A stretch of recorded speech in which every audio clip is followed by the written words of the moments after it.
તે વિદ્યાર્થી મિત્રો કેમ છો? મજામાં? આજના વિડીયો લેક્ચરમાં આપ સૌનું સ્વાગત છે. તો આજના વિડીયો લેક્ચરમાં આપણે ધોરણ 6 વિષય વિજ્ઞાન પાઠ 9 સજીવો અને તેમની આસપાસ એનો આપણે અભ્યાસ કરતા હતા. તો એમાં આપણે અગાઉના વિડીયો લેક્ચરમાં આપણે જલીય નિવાસ સ્થાનના બે પ્રકાર વિશે માહિતી મેળવતા હતા કે સમુદ્રમાં જોવા મળતી વનસ્પતિઓ અને પ્રાણીઓ વિશે આપણે માહિતી મેળવી. ત્યારબાદ આપણે નદી, સરોવર કે તળાવમાં જે જોવા મળતી વનસ્પતિઓ અને પ્રાણીઓ વિશે આપણે અભ્યાસ કરતા હતા. તેમાં આપણે આગળ અભ્યાસ કરીએ તો જોઈએ વિદ્યાર્થી મિત્રો કે જલીય નિવાસ સ્થાનમાં જોવા મળતી વનસ્પતિમાં કેટલીક વનસ્પતિ છે એ જલીય નિવાસ સ્થાનની જલીય વનસ્પતિ હશે એ જલીય વનસ્પતિના મૂળ છે એ પાણીના તળિયે રહેલી માટી સાથે જકડાયેલા હોય છે. તો કેટલીક જલીય વનસ્પતિ હશે એ પાણીની સપાટી ઉપર તરતી જોવા મળે છે અને કેટલીક જલીય વનસ્પતિઓ છે એ પાણીમાં સંપૂર્ણપણે ડૂબેલી હોય છે. જો કે જલીય વનસ્પતિના મૂળ કદમાં ઘણા નાના હોય છે. કે જો કે આપણે જાણીએ છીએ કે જલીય વનસ્પતિ છે એ જલીય વનસ્પતિના મૂળ કદમાં કેવા હોય છે? ઘણા નાના હોય છે અને તેમનું મુખ્ય કાર્ય વનસ્પતિને એક સ્થળે જકડી રાખવાનું હોય છે. કે કેટલીક જલીય વનસ્પતિ હશે એ જલીય વનસ્પતિના મૂળ કેવા હોય છે? ઘણા કદમાં નાના હોય છે અને તેમનું મુખ્ય કાર્ય શું હોય છે? તો વનસ્પતિને એક સ્થળે જકડી રાખવાનું કાર્ય કરે છે. આવી વનસ્પતિના પ્રકાંડ લાંબા, પોલા અને હલકા હોય છે. કે આવી જે જલીય વનસ્પતિ હોય છે એ એવી જલીય વનસ્પતિના પ્રકાંડ કેવા હોય છે? આવી જલીય વનસ્પતિના પ્રકાંડ લાંબા, પોલા અને હલકા હોય છે. પ્રકાંડ પાણીની સપાટી સુધી વિકસિત થાય છે જ્યારે પર્ણ અને ફૂલો પાણીની સપાટી ઉપર તરતા હોય છે. કે આવી જલીય વનસ્પતિ હોય છે એના પ્રકાંડ કેવા હોય છે? તો આવી જલીય વનસ્પતિના પ્રકાંડ લાંબા, પોલા અને હલકા હોય છે. અને પ્રકાંડ પાણીની સપાટી સુધી વિકસિત થાય છે જ્યારે પર્ણ એટલે કે પાંદડાઓ અને ફૂલો છે એ પાણીની સપાટી પર શું કરતા હોય છે? તરતા હોય છે. કેટલીક જલીય વનસ્પતિઓ પાણીમાં સંપૂર્ણપણે ડૂબેલી હોય છે અને આવી વનસ્પતિના તમામ ભાગ પાણીની અંદર જ વિકસે છે. કે કેટલીક જલીય વનસ્પતિ હશે કે એના વનસ્પતિઓ સંપૂર્ણપણે શું કરેલી હોય છે? પાણીમાં ડૂબેલી હોય છે અને આવી વનસ્પતિના તમામ ભાગ છે એ તમામ ભાગ પાણીની અંદર જ શું કરેલા હોય છે? વિકસે છે, એટલે કે વિકાસ પામેલા હોય છે. આમાંની કેટલીક વનસ્પતિના પર્ણો સાંકડા અને પાતળી પટ્ટી જેવા હોય છે. કે આમાંની કેટલીક વનસ્પતિ હશે એ વનસ્પતિના પર્ણો એટલે કે પાંદડાઓ કેવા હોય છે? સાંકડા અને પાતળી પટ્ટી જેવા હોય છે. તે વહેતા પાણીમાં શું થાય છે? વળી શકે છે. કે તે વહેતું કોઈ પાણી હોય તો એ વહેતા પાણીમાં શું કરી શકે છે? વળી શકે છે. કેટલીક ડૂબેલી વનસ્પતિઓના પર્ણો એટલા વિભાજિત હોય છે કે પાણી તેને કાંઈ જ નુકસાન પહોંચાડ્યા વગર તેમાંથી વહન પામતું હોય છે. કે કેટલીક ડૂબેલી વનસ્પતિ હોય એ ડૂબેલી વનસ્પતિના પર્ણો એટલે કે પાંદડા એટલા બધા વિભાજિત થયેલા હોય છે કે પાણી તેમાંથી શું થાય છે? સરળતાથી પસાર થઈ શકે છે. એટલે કે પાણી છે તેમને કાંઈ પણ નુકસાન પહોંચાડ્યા વગર તેમાં સરળતાથી વહન પામતું હોય છે. દેડકા સામાન્ય રીતે તળાવનો નિવાસસ્થાન કરે છે. એટલે કે દેડકાઓ છે એ સામાન્ય રીતે તળાવનો જ નિવાસસ્થાન તરીકે ઉપયોગ કરે છે. દેડકાઓ તળાવના પાણી અને જમીન એમ બંને પર રહી શકે છે. કે દેડકાઓ સામાન્ય રીતે તળાવનો જ નિવાસસ્થાન તરીકે ઉપયોગ કરે છે. આ ઉપરાંત દેડકાઓ છે એ તળાવના પાણી અને જમીન એમ બંને પર રહી શકે છે. તેમના પાછળના પગ કેવા હોય છે? મજબૂત હોય છે અને જે તેમને કૂદકો મારવા તથા તેમના શિકારને પકડવામાં શું કરે છે? મદદરૂપ થાય છે. એટલે કે એના જે પાછળના પગ હોય છે એ મજબૂત હોય છે કે જે તેમને કૂદકો મારવામાં અને તથા તેના શિકારને પકડવામાં એને મદદરૂપ થાય છે. તેમને ઝાડપાદ હોય છે અને જે તેમને તળવામાં શું કરે છે? મદદરૂપ થાય છે. કે તેઓ ઝાડપાદ ધરાવે છે કે જે તેમને તળવામાં મદદરૂપ થાય છે. ઝાડપાદ એટલે કે આંગળીઓ વચ્ચે ચામડી જોડાયેલી હોય તેવા પગ. ઝાડપાદ એટલે શું થશે? તો ઝાડપાદ એટલે કે આંગળીઓ વચ્ચે ચામડીઓ જોડાયેલી હોય તેવા પગ એને ઝાડપાદ કહેવામાં આવે છે. અને ઝાડપાદની મદદથી તે શું કરી શકે છે? તળાવમાં સરળતાથી તળી શકે છે. એટલે કે જે તેમને તળવામાં મદદરૂપ થાય છે. આપણે વિવિધ વિસ્તારોમાં જોવા મળતી વસ્તુઓ, વનસ્પતિઓ અને પ્રાણીઓની યાદી કરી. થોડીવાર અટકી અને આપણી યાદીમાં રહેલા ઉદાહરણોમાં કેટલા સર્જ્યું છે તે વિશે આપણે વિચારીએ. ચાલો જંગલમાંથી મળી આવતા ઉદાહરણોની વાત કરીએ. કે ચાલો આપણે જંગલમાંથી મળી આવતા કેટલાક ઉદાહરણો છે એ કેટલાક ઉદાહરણો વિશે આપણે વાત કરીએ. વૃક્ષો, વેલાઓ, નાના મોટા પ્રાણીઓ, પક્ષીઓ, સાપ, જંતુઓ, ખડકો, માટી, પાણી, હવા, સૂકા પાંદડા, મૃત પ્રાણીઓ, બિલાડીના ટોપ એટલે કે મશરૂમ અને શેવાળ એટલે કે મોસ એ જંગલમાં રહેલી વસ્તુઓના થોડાક ઉદાહરણો છે. આપણે જાણીએ છીએ કે ખુરશી, ટેબલ, પથ્થર કે સિક્કો સજીવ નથી. કે આપણે સૌ જાણીએ છીએ વિદ્યાર્થી મિત્રો કે ખુરશી છે, ટેબલ, પથ્થર, સિક્કો વગેરે સજીવ નથી. તે જ રીતે આપણે એ પણ જાણીએ છીએ કે આપણે તથા દુનિયાના તમામ લોકો સર્જીવ છે, કે આપણે એ પણ જાણીએ છીએ વિદ્યાર્થી મિત્રો કે આપણે તથા દુનિયાના તમામ લોકો કેવા છે, સર્જીવ છે. આપણે આપણી આસપાસ એકદમ સર્જીવ હોય તેવા કૂતરો, બિલાડી, વાંદરો, ખિસકોલી, કીટકો તથા બીજા કેટલાય પ્રાણીઓને આપણે શું કરતા હોઈએ છીએ, જોતા હોઈએ છીએ. શું બધા જ સર્જીવોને ખોરાકની જરૂર હોય છે કે શું બધા જ સર્જીવો છે એ બધા જ સર્જીવોને ખોરાકની જરૂર હોય છે? પ્રકરણ 1 અને 2માં આપણે શીખ્યા કે બધા જ સર્જીવોને ખોરાકની જરૂરિયાત હોય છે, કે પાઠ 1 અને 2માં આપણે શીખ્યા કે બધા જ સર્જીવોને ખોરાકની જરૂરિયાત હોય છે અને તે આપણા માટે અને પ્રાણીઓ માટે કેટલું જરૂરી હોય છે આપણે એ પણ શીખ્યા છીએ, કે એ આપણા માટે કેટલું જરૂરી છે, આપણા માટે અને પ્રાણીઓ માટે કેટલું જરૂરી છે તેના વિશે પણ આપણે આગળ શીખ્યા છીએ. વનસ્પતિ પોતાનો ખોરાક પ્રકાશ સંશ્લેષણની ક્રિયા દ્વારા જાતે જ બનાવે છે, કે વનસ્પતિ છે એ વનસ્પતિ પોતાનો ખોરાક પ્રકાશ સંશ્લેષણની પ્રક્રિયા દ્વારા જાતે જ બનાવે છે. જ્યારે પ્રાણીઓ પોતાના ખોરાક માટે વનસ્પતિ અને પ્રાણીઓ ઉપર નિર્ભર હોય છે, કે જ્યારે પ્રાણીઓ છે એ પ્રાણીઓ પોતાના ખોરાક માટે વનસ્પતિ અને પ્રાણીઓ પર શું કરે છે, નિર્ભર કરે છે, એટલે કે એના ઉપર આધાર રાખતા હોય છે. ખોરાક દ્વારા સર્જીવોને વિકાસ થવા માટેની ઉર્જા મળે છે, કે ખોરાક દ્વારા શું થાય છે, તો ખોરાક દ્વારા સર્જીવોને વિકાસ થવા માટેની ઉર્જા મળે છે. સર્જીવોને આ ઉર્જાની જરૂરિયાત તેમની અંદર ચાલતી જૈવિક ક્રિયા માટે પણ પડે છે, કે સર્જીવોને આ ઉર્જાની જરૂરિયાત છે એ તેમની અંદર ચાલતી જૈવિક ક્રિયાઓ માટે પણ પડે છે. શું બધા જ સર્જીવો વિકાસ દર્શાવે છે, કે શું બધા જ પ્રકારના જે સર્જીવો છે એ બધા જ પ્રકારના સર્જીવો વિકાસ દર્શાવે છે? શું 4 વર્ષ પહેલાં તમારી પાસે જે કપડાં હતા તે તમને હજુ પણ ફિટિંગ આવે છે? કે શું 4 વર્ષ પહેલાં તમારી પાસે જે કપડાં હતા તે તમને હજુ પણ ફિટિંગ આવે છે? તો ના, કે 4 વર્ષ પહેલાં જે કપડાં હતા તે આપણને અત્યારે ફિટિંગમાં આવતા નથી. તમને હવે તે થતા નથી, ખરું ને? કે તમને હવે કપડાં થતા નથી, ખરું ને? એટલે કે સાચું છે ને? આટલા વર્ષોમાં તમે વધુ ઊંચા થઈ ગયા છો, કે આટલા વર્ષોમાં તમે કેવા થઈ ગયા છો, વધુ ઊંચા થઈ ગયા છો.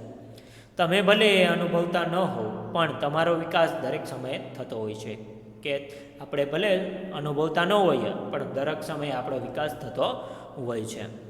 અને થોડા વર્ષોમાં તમે પુખ્ત બની જશો, અને થોડા વર્ષોમાં જ આપણે શું થઈ જઈએ છીએ, પુખ્ત બની જતા હોઈએ છીએ, કે જે તમે આકૃતિ 9.10માં જોઈ શકો છો. કે આકૃતિ 9.10માં તમે જોઈ શકો છો કે બાળક મોટું થઈ અને પુખ્ત બને છે, કે બાળક જ્યારે જન્મ લે છે ત્યારે એકદમ નાનું હોય છે, એટલે કે શિશુ હોય છે, ત્યારબાદ એનો સમય જતાં વિકાસ થાય અને શું થઈ જશે, એક પુખ્ત વયનો વ્યક્તિ બની જાય છે, એટલે કે બાળક મોટું થઈને પુખ્ત બને છે. પ્રાણીઓના બચ્ચા પણ પુખ્ત બને છે, કે પ્રાણીઓના જે પ્રાણીઓના બચ્ચા પણ શું થાય છે, પુખ્ત બને છે. તમે કૂતરાના ગલુડિયાને પુખ્ત થતાં જોયા જ હશે, કે તમે કૂતરું છે એ કૂતરાના ગલુડિયાને પણ તમે પુખ્ત થતાં તમે જોયા હશે. ઈંડામાંથી નીકળેલું પીલું એટલે કે મરઘીનું બચ્ચું વિકાસ પામી મરઘી કે કૂકડો બને છે, કે જે તમે આકૃતિ 9.11માં જોઈ શકો છો. કે ઈંડામાંથી જે નીકળેલું પીલું એટલે કે મરઘીનું જે બચ્ચું છે એ પણ સમય જતાં વિકાસ પામી અને મરઘી અથવા તો કૂકડો બને છે, કે જે તમે આકૃતિ 9.11માં જોઈ શકો છો. કે મરઘીનું બચ્ચું પુખ્ત થઈ જાય અને શું તેમાં રૂપાંતર મરઘી અથવા તો કૂકડો બને છે, એટલે કે ઈંડામાંથી નીકળેલું પીલું એટલે કે મરઘીનું બચ્ચું વિકાસ પામી અને મરઘી કે કૂકડો બને છે, કે જે તમે આકૃતિ 9.11માં જોઈ શકો છો. વનસ્પતિનો પણ વિકાસ થાય છે. તમારી આજુબાજુ જુઓ અને ચોક્કસ પ્રકારની વનસ્પતિઓનું અવલોકન કરો, કે તમારી આજુબાજુ જોવાનું છે અને ચોક્કસ પ્રકારની વનસ્પતિઓનું આપણે શું કરવાનું છે, અવલોકન કરવાનું છે. કેટલીક ખૂબ જ નાની અને બાળછોડ જેવી છે, જ્યારે કેટલીક વિકસિત છે, એટલે કે તેમાંની જે આપણે અવલોકન કરીએ છીએ એમાંની કેટલીક વનસ્પતિઓ કેવી છે, ખૂબ જ નાની અને બાળછોડ જેવી છે, જ્યારે કેટલીક વનસ્પતિઓ કેવી છે, વિકસિત થયેલી છે. તેઓ દરેક વિકાસના વિવિધ તબક્કામાં હોઈ શકે છે, કે તેઓ છે દરેક વિકાસનો જે વિવિધ તબક્કો હોય એ વિવિધ તબક્કામાં હોઈ શકે છે. એ વનસ્પતિઓને થોડા દિવસ કે અઠવાડિયા બાદ જુઓ, કે આ જે વનસ્પતિઓ છે એ વનસ્પતિઓને આપણે શું કરવાનું છે, થોડા દિવસ કે અઠવાડિયા બાદ આપણે એનું અવલોકન કરવાનું છે. તમે નોંધશો કે તેમાંની કેટલીક કદમાં વધી ગઈ છે. દરેક સર્જીવમાં વિકાસ એ એક સામાન્ય બાબત છે, કે તેમાં તમે નોંધશો કે તેમાંની કેટલીક વનસ્પતિઓ શું થઈ ગયેલી હશે, કદમાં વધી ગયેલી હશે. આમ આના ઉપરથી આપણે કહી શકીએ કે દરેક સર્જીવમાં વિકાસ એક શું છે, એક સામાન્ય બાબત છે. શું દરેક સર્જીવ શ્વસન કરે છે, કે દરેક સર્જીવ છે એ શ્વસનની ક્રિયા કરે છે? શું આપણે શ્વાસ લીધા વગર જીવી શકીએ છીએ કે શું આપણે શ્વાસ લીધા વગર જીવી શકીએ છીએ? તો ના, આપણે શ્વાસ લીધા વિના જીવી શકતા નથી. જ્યારે આપણે શ્વાસ લઈએ છીએ ત્યારે બહારની હવા શરીરની અંદર દાખલ થાય છે. જ્યારે આપણે શ્વાસ બહાર કાઢીએ છીએ ત્યારે આપણા શરીરની અંદરની હવાને આપણે શું કરીએ છીએ? બહાર કાઢીએ છીએ. એટલે કે જ્યારે આપણે શ્વાસ લઈએ છીએ ત્યારે આપણે બહારની હવાને શરીરની અંદર દાખલ કરીએ છીએ, અને જ્યારે આપણે શ્વાસ બહાર કાઢીએ છીએ ત્યારે આપણા શરીરની અંદરની હવાને આપણે શું કરીએ છીએ? બહાર કાઢીએ છીએ, એટલે કે બહાર નીકાળીએ છીએ. શ્વાસોશ્વાસ એ શ્વસન ક્રિયાનો જ એક ભાગ છે. કે શ્વાસોશ્વાસ એ શું છે? તો શ્વસન ક્રિયાનો જ એક ભાગ છે. શ્વસનમાં આપણે શ્વાસમાં લીધેલા હવામાંના થોડાક ઓક્સિજનનો ઉપયોગ આપણું શરીર કરે છે. એટલે કે શ્વસનમાં આપણે શું કરીએ છીએ? તો શ્વસનમાં આપણે શ્વાસમાં લીધેલા હવામાંના થોડાક ઓક્સિજનનો ઉપયોગ આપણું શરીર કરે છે. આ પ્રક્રિયામાં ઉત્પન્ન થયેલો કાર્બન ડાયોક્સાઇડ આપણે શું કરીએ છીએ? આપણે બહાર કાઢીએ છીએ. એટલે કે શ્વસનમાં આપણે આપણા શ્વાસમાં લીધેલા હવામાંના થોડાક ઓક્સિજનનો ઉપયોગ આપણું શરીર કરે છે, અને આ પ્રક્રિયામાં ઉત્પન્ન થયેલો જે કાર્બન ડાયોક્સાઇડ છે એ કાર્બન ડાયોક્સાઇડ આપણે બહાર કાઢીએ છીએ. ગાય, ભેંસ, કૂતરા કે બિલાડીમાં થતી શ્વસનની પ્રક્રિયા મનુષ્યોમાં થતી પ્રક્રિયા જેવી જ હોય છે. કે ગાય, ભેંસ, કૂતરો કે બિલાડી છે એમાં જે શ્વસનની થતી પ્રક્રિયા છે એ મનુષ્યમાં થતી પ્રક્રિયા જેવી જ હોય છે. આવા પ્રાણીઓ આરામ કરતા હોય ત્યારે તેમાંથી કોઈ એકનું અવલોકન કરો અને તેમના પેટના હલનચલનને નોંધો. કે આમાંના કેટલાક પ્રાણીઓ જ્યારે આરામ કરતા હોય ત્યારે તેમાંથી કોઈ એકનું અવલોકન કરવાનું છે, અને તેમના પેટના જે હલનચલન જોવા મળે છે એ પેટના હલનચલનને તમારે નોંધવાનું છે. આ ધીમું હલનચલન દર્શાવે છે કે તેઓ શ્વાસ લઈ રહ્યા છે. કે આ ધીમું હલનચલન એવું દર્શાવે છે કે તેઓ શું કરી રહ્યા છે? તેઓ શ્વાસ લઈ રહ્યા છે. દરેક સજીવ માટે શ્વસન જરૂરી છે. કે દરેક સજીવ છે એ દરેક સજીવ માટે શ્વસન કેવું છે? ખૂબ જ જરૂરી છે. શરીરે લીધેલા ખોરાકમાંથી અંતે શ્વસનને લીધે જ ઉર્જા મળે છે. કે શરીરે લીધેલા ખોરાકમાંથી અંતે શ્વસનને લીધે જ આપણને શું મળે છે? ઉર્જા મળે છે. વાત વિનિમય એટલે કે વાયુઓની આપલે. કે વાત વિનિમય એટલે શું થશે? વાયુઓની આપલે એટલે કે ઓક્સિજન લેવો અને કાર્બન ડાયોક્સાઇડ મુક્ત કરો. એટલે કે વાયુઓની આપલેની પ્રક્રિયા કે જે શ્વસનો નો જ એક ભાગ છે. એટલે કે વાત વિનિમય એટલે કે વાયુઓની આપલે એટલે કે ઓક્સિજન વાયુ લેવો અને કાર્બન ડાયોક્સાઇડ વાયુ મુક્ત કરવાની જે પ્રક્રિયા છે એ શું છે? શ્વસનનો જ એક ભાગ છે. તેની પદ્ધતિ કેટલાક પ્રાણીઓમાં જુદી હોઈ શકે છે. કે આ જે પદ્ધતિ છે એ કેટલાક પ્રાણીઓમાં જુદી હોઈ શકે છે. ઉદાહરણ તરીકે અળસિયા તેમની ચામડી દ્વારા શ્વસન કરે છે. કે અળસિયા છે એ અળસિયા શું કરે છે? તેમની ચામડી દ્વારા શ્વસન કરે છે. આપણે શીખ્યા તે મુજબ માછલીઓ ચોઈ વડે પાણીમાં ઓગળેલા ઓક્સિજનનો ઉપયોગ કરે છે. કે આપણે શીખી ગયા તે મુજબ માછલી છે એ માછલી ચોઈ દ્વારા પાણીમાં ઓગળેલા ઓક્સિજનનો ઉપયોગ કરે છે. પાણીમાં ઓગળેલી હવાના ઓક્સિજનનું શોષણ ચોઈ કરે છે. કે પાણીમાં ઓગળેલી જે હવા છે એ ઓગળેલી હવાના ઓક્સિજનનું શોષણ કોણ કરે છે? તો ચોઈ કરે છે. શું વનસ્પતિઓ પણ શ્વસન કરે છે? વનસ્પતિમાં સામાન્ય રીતે પર્ણો દ્વારા વાત વિનિમય થાય છે. કે વનસ્પતિમાં સામાન્ય રીતે પર્ણો એટલે કે પર્ણોમાં આવેલા જે છિદ્રો હશે એ છિદ્રો દ્વારા શું થાય છે? વાત વિનિમય એટલે કે વાયુઓની આપલે થાય છે. પર્ણ તેમાં રહેલા સૂક્ષ્મ છિદ્રો દ્વારા હવા અંદર બહાર લે છે. એટલે કે પર્ણમાં જે રહેલા સૂક્ષ્મ છિદ્રો હશે એ સૂક્ષ્મ છિદ્રો દ્વારા શું થાય છે? હવા અંદરની તરફ લે છે અને ઓક્સિજનનો ઉપયોગ કરે છે, અને તેઓ હવામાં કાર્બન ડાયોક્સાઇડ વાયુ બહાર કાઢે છે. એટલે કે વનસ્પતિમાં સામાન્ય રીતે પર્ણો દ્વારા જ એટલે કે પાંદડા દ્વારા જ શું થાય છે? વાત વિનિમય એટલે કે વાયુઓની આપલે થાય છે. પણ તેમાં રહેલા સૂક્ષ્મ છિદ્રો દ્વારા હવા અંદર લે છે અને ઓક્સિજનનો ઉપયોગ કરે છે, અને તેઓ હવામાં કાર્બન ડાયોક્સાઇડ વાયુ શું કરે છે? બહાર કાઢે છે. આપણે શીખ્યા છીએ કે સૂર્યપ્રકાશની હાજરીમાં વનસ્પતિ હવામાંના કાર્બન ડાયોક્સાઇડનો ઉપયોગ કરી અને તેનો ખોરાક બને છે. કે આપણે સૌ જાણીએ છીએ અથવા તો આપણે શીખી ગયા છે વિદ્યાર્થી મિત્રો કે સૂર્યપ્રકાશની હાજરીમાં વનસ્પતિ હવામાંના કાર્બન ડાયોક્સાઇડનો ઉપયોગ કરી અને શું કરે છે? ખોરાક બનાવે છે અને ઓક્સિજન વાયુ બહાર કાઢે છે. વનસ્પતિ તેમનો ખોરાક ફક્ત દિવસ સમયે જ બનાવે છે, જ્યારે તેમનામાં દિવસ રાત શ્વસન થાય છે. કે વનસ્પતિ તેમનો ખોરાક ફક્ત દિવસના સમયે જ બનાવે છે, જ્યારે તેમાં શ્વસનની જે ક્રિયા છે એ શ્વસનની ક્રિયા દિવસ અને રાત બંને સમયે થતી હોય છે. વનસ્પતિ દ્વારા ખોરાક બનાવવાની પ્રક્રિયા દરમિયાન મુક્ત થતા ઓક્સિજનનું પ્રમાણ શ્વસનની ક્રિયામાં વપરાતા ઓક્સિજનને કરતાં કેવું હોય છે? વધુ હોય છે. કે વનસ્પતિ દ્વારા જે ખોરાક બનવાની પ્રક્રિયા દરમિયાન મુક્ત થતો જે ઓક્સિજનનું પ્રમાણ છે એ મુક્ત થતા ઓક્સિજનનું પ્રમાણ શ્વસન ક્રિયામાં વપરાતા ઓક્સિજન કરતાં કેવું હોય છે? વધુ હોય છે. શું દરેક સજીવ ઉત્તેજનાને પ્રતિચાર આપે છે? કે શું દરેક સજીવ છે એ ઉત્તેજનાને પ્રતિચાર આપે છે, તો તેના વિશે આપણે માહિતી મેળવી. તમે ખુલ્લા પગે ચાલતા હો ત્યારે પગમાં તીક્ષ્ણ કાંટો ભોંકાય ત્યારે તમે કઈ રીતે પ્રતિભાવ આપો છો? કે જ્યારે આપણે ખુલ્લા પગે ચાલતા હોય અને જ્યારે પગમાં તીક્ષ્ણ કાંટો લાગે એટલે કે ભોંકાય ત્યારે તમે કઈ રીતે પ્રતિભાવ એટલે કે તરત જ આપણે શું કરી લઈએ છીએ? પગને લઈ લઈએ છીએ ત્યાંથી અને કાંટાને બહાર કાઢીએ છીએ. જ્યારે તમે તમારી પસંદગીની કોઈ વાનગી જુઓ છો કે તેના વિશે વિચારો છો ત્યારે તમને કેવો અનુભવ થાય છે? કે જ્યારે આપણે કોઈ આપણી પસંદગીની વાનગીનો અનુભવ કરતા હોય અથવા તો વિચારતા હોય ત્યારે આપણને કેવો અનુભવ થાય છે? તો આપણને તરત જ મોંમાં પાણી આવી જાય છે. તમે અચાનક અંધારી જગ્યામાંથી તીવ્ર સૂર્યપ્રકાશવાળા સ્થળે જાઓ છો તો શું થશે? કે જ્યારે આપણે એકદમ અંધારી જગ્યામાંથી તીવ્ર સૂર્યપ્રકાશવાળા સ્થળે જાય છે ત્યારે આપણે તરત જ આંખ આપણે ખોલી શકતા નથી, એટલે કે થોડા સમય પછી આપણે ધીમે ધીમે આંખોને ખોલી શકીએ છીએ. હકીકતમાં આસપાસના તેજસ્વી પ્રકાશ સાથે અનુકૂળ ન થાય ત્યાં સુધી તમારી આંખો આપમેળે તે જ ઘડીએ બંધ થઈ જાય છે. કે હકીકતમાં આસપાસનો જે તેજસ્વી પ્રકાશ છે એની સાથે અનુકૂળ ન થઈ જાય ત્યાં સુધી તમારી આંખો છે એ આપમેળે તે જ ઘડીએ શું થઈ જાય છે? બંધ થઈ જાય છે. અને ત્યારબાદ ધીમે ધીમે જ આપણે આંખોને શું કરી શકીએ છીએ? ખોલી શકીએ છીએ. તમારી પસંદગીની વાનગી, તીવ્ર પ્રકાશ અને કાંટો એ આમ તો આસપાસના વાતાવરણમાં બદલાવના જ ઉદાહરણો છે. કે આપણી પસંદગીની કોઈ વાનગી, તીવ્ર પ્રકાશ કે કાંટો વાગવો એ આપણી આસપાસના વાતાવરણમાં થતા બદલાવના જ ઉદાહરણો છે. આપણે બધા જ આવા બદલાવને તાત્કાલિક પ્રતિચાર આપીએ છીએ. કે આપણે બધા જ શું કરીએ છીએ? આવા જે બદલાવ થાય છે એ બદલાવને તાત્કાલિક આપણે પ્રતિચાર આપીએ છીએ. આપણી આસપાસના એવા બદલાવ જે આપણને તેમના તરફ પ્રતિચાર આપવા પ્રેરે છે તેને ઉત્તેજના કહે છે.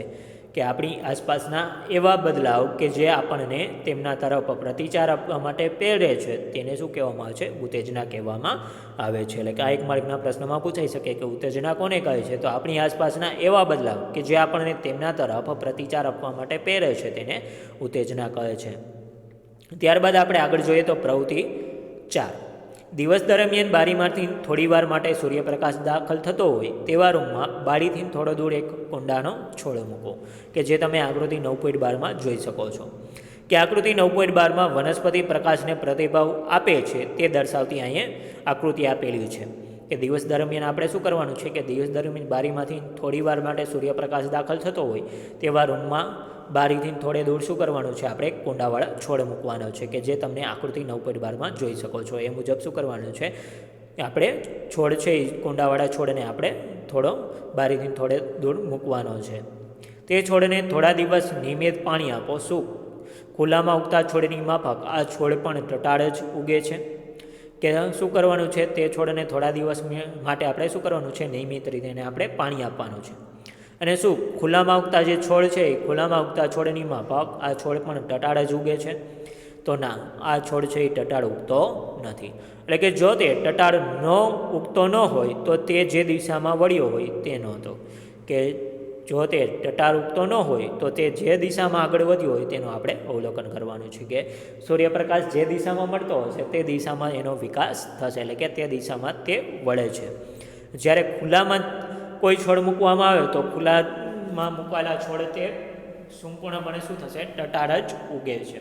પરંતુ આપણે જે ઓરડામાં મૂકેલો છોડ છે એ ઓરડામાં મૂકેલો છોડ ટટાર ઉગતો નથી. અને જે દિશામાં એને સૂર્યપ્રકાશ મળતો હશે તે દિશામાં તે આગળ વધે છે.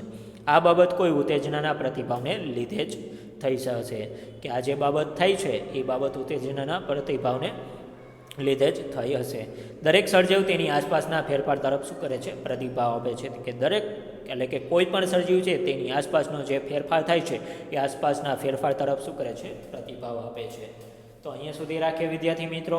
આવતા વિડીયો લેક્ચરમાં આપણે આગળ અભ્યાસ કરીશું. તો ત્યાં સુધી દરેક વિદ્યાર્થી મિત્રને જય હિન્દ, જય ભારત.